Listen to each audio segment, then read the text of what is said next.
kids interacting with the board rather than just one. In looking for some activities that dealt with the water cycle and also dealt with the concepts you're presenting in class, always using interactive games or animations is a good way to involve them. And while you might not have some of these where they're able to be done as part of the lesson, where you're intersperse them, you might also just set aside a good 10 or 15 minutes to have kids do these either on the computer, if that's possible, or as a class. And having kids come up and interact with the board will allow them to actually learn more from the lesson and also be more attentive because they're hoping you're going to call on them next to come up and interact. All right, another one we actually have here is this one. So I would, ahead of time, sit down and come up with a series of questions and a different set of variables for each table. And then say to them, based on what you know, you need to now make a prediction of which set would have faster evaporation. Give each station a different set of variables, and then have them come up here and manipulate the variables and check it. Yeah. So that's it gets cool. the kids up and interacting with the actual board. I love that. I'm definitely, that's awesome too. All right, so they were some of the different ideas for interactive boards, getting kids to come up and manipulate it. That's what I was looking for, as not only as a means of instruction, but as a means of reinforcement and exciting and hands-on and, you know, them really getting to partake in it. That was big. With Dr. Royce's notes, Tiffany has her work cut out for her. She now has 1 week between visits to implement the new strategies they discussed and take her science lesson to the next level. Everything that Dr. Royce had mentioned are things that I really wanted to try to get better at. It's great because just as well it's something that I can use. It's not just like a one lesson thing. I've been trying to think about what words are really important for the kids to be able to picture on a daily lesson in science. One of Dr. Royce's bits of advice when we met right after the lesson was to use actual photos of real life. And the reasoning behind it was for it to tap into the students that might not be able to read the vocab words or truly understand them. I really liked Dr. Royce's advice about reaching all of the students' levels. She said, you know, why don't you think about maybe putting on a piece of paper for the kids to have a little something that they could respond to. So I searched online for puzzles, and so I modified it to create 4 different levels of instruction. And as they answer their question, they'll put it in the middle to build onto their puzzle. And then the team that has the puzzle done will get a reward. The first level would be like your knowledge, your basic what is, where is, how did something like this happen? And then you have your second level of questioning, which is the comprehension. And then your third level is your application. So actually applying what you learned and taking it to the next level. And then your fourth level would be your analysis. So looking at, you know, examining and breaking down the information into parts and really pulling it apart big time. The kids pretty much all fall between the first 3 levels. And the only other thing I did then was I took the first level and brought it down even a little bit more to allow for all the kids to be able to partake in it. Actually, when I was creating them, I kind of started mid-road at the second level of questioning and then thought, okay, how can we raise the level and drop the level a little bit to vary the different levels. With 1 day till Dr. Royce's second observation, Tiffany implements some of the new techniques she's developed. And originally I was thinking I could use this for my little ones that maybe struggle with reading and wouldn't understand what the word is or the definitions. But then when I went through them and I started doing them, it's like, wow, I want to show this to all the kids. Yeah. Tiffany prints out the vocabulary cards she's made and will test them out in her science lesson today. Surface tension doesn't go. Evaporate. And then please get your swimming things and line up.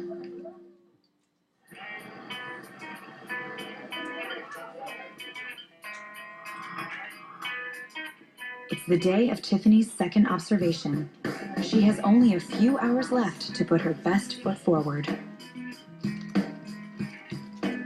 Dr. Royce returns to check in on Tiffany's progress and see how she's incorporated the new strategies they discussed into her lesson. Okay, boys and girls, please put away your books, clear your desk off except for your science journal. Make sure you have your right journal. Okay, when we started the evaporation locations, what were we doing? What were we working on in this experiment? Jerry, what did we do for this experiment? We wanted to know if water would evaporate in different locations. Excellent. That's what we're going to do. VIP. Ryan, come on back. I need Jake, Taryn, and Logan come back first. Okay, now, what these kiddos that I have up here are going to do, open it up, fill your syringe. Okay, and it's okay if you get a little air in it. Each of you is going to get a cylinder, and we are going to fill our cylinders then with it. Okay, and you want to get every little last bit. Do we understand what we're doing? Okay, so we're going to take the water out with our syringe, put it in our cylinders. Now, who thinks they could tell me how much there is in their cylinder? Caroline, look over here. How much would you say there is? You're my experts over here, the four of you that are looking. 28. Take a look at that line. 28. I agree. So you are letter B. Okay, fantastic. Please put your syringes down. 4 funky clovers, head back to your seats for a second. I need the lucky leprechauns, head back to your seats. Okay? All right, you're going to come up front with me. Go ahead, head up front. Just grab my pen. Nope, you can leave them right there. 4 groups come up front. All right, who is A? Cool. You're going to write in your amount right here. Now, let's take a look. Yesterday in the pool, we started all with 50. Yesterday, the pool area had 43 milliliters. Now, today, it only had 28. Now, raise your hand if you'd like to do a puzzle. I love puzzles. So what I did was I created a set of puzzles for each group. Each of you are getting a baggie. Inside it, first it's going to be like a scavenger hunt, like an egg hunt. You have to find your name on the back of a puzzle piece. What you're going to do with that puzzle piece then, when it's your turn, okay, we'll go in order with numbers, right? 1, 2, 3, 4, 5, 6. You are going to start with number 1. Number 1 will read the question, and then number 1 will answer that question. So your goal is to read and answer your question. As Avery goes, she puts her piece down. Somebody else goes. They put their piece down. See how that works? Now, before that, I have a little quiz for you. You have 3 parts to your quiz, Mike. Hands on your desk, buddy. There is a nice day versus a rainy day, a nice day versus a desert, and a rainy day versus a desert.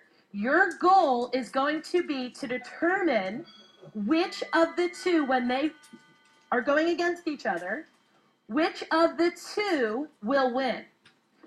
Who will evaporate more quickly? Put your names on them, and with your group, fill this out. As you work on your puzzle pieces, I am going to have you come up and try and see who will evaporate more quickly. Do that first. Go. Number 1, you think is right. Nice days have like nice bright sun. Yeah, but rainy days have wind. Nice days, wind and rain. It just blows the water out. It doesn't really evaporate. Well, it dries it, but plus, after it dries it, then more rain comes down. Dries it, yeah, nice. Oh wait, Or maybe rainy day. Think about the swimming pool area. Okay, you never know. Okay, leave them at the top of your desk. Find your puzzle pieces. Start doing your questions. Okay, who's number 2? Okay, Ritika, what's your question? Say, listen to her question. how would you describe evaporation happening? How does it happen? It dries. Okay, why? Where does the water go? Into the air. Into the air. Interesting. On the ground. Okay, come on up, groups. Lucky leprechauns, come on up. What does the second one say, Logan? Nice day versus desert. So nice day changes when the desert.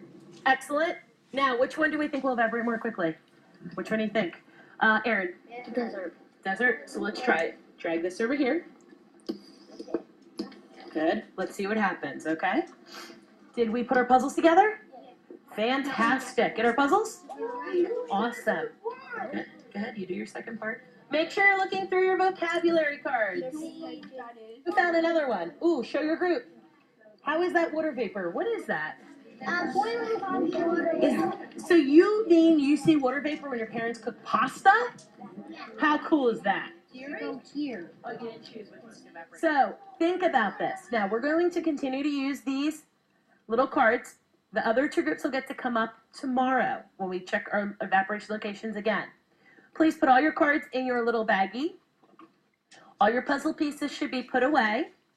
Well, having sat and watched your lesson today, it's obvious that you had tied in some of the things we had talked about previously, specifically using vocabulary terms and using the vocabulary sorting cards as part of one of your station activities did allow the students to actually go through and think about what they know about the different terms and how they would group them. I think one of the areas to still consider as you're moving through is using the terms in all of your questionings.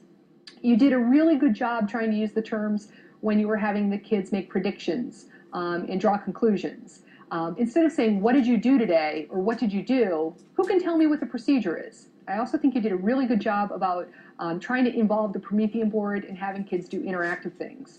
Rather than simply you interacting with the board with student answers, you had the students up, you had them interacting with it. That seemed to get the kids really excited about science.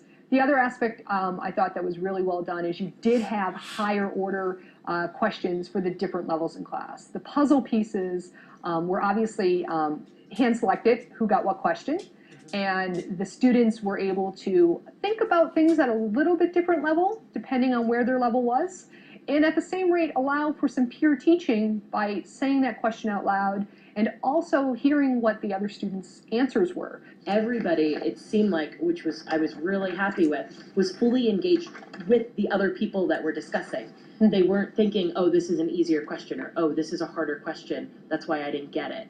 And that was my ultimate goal.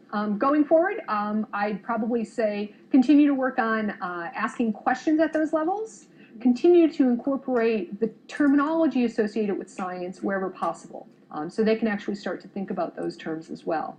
I'd also say find some more active animations for the board. You'll find that the kids really start to get into it, as you noticed today. They were involved, they were active, they were asking questions, and they were thinking about it, not just playing a game online. You know what else I saw? I saw confidence in the kids.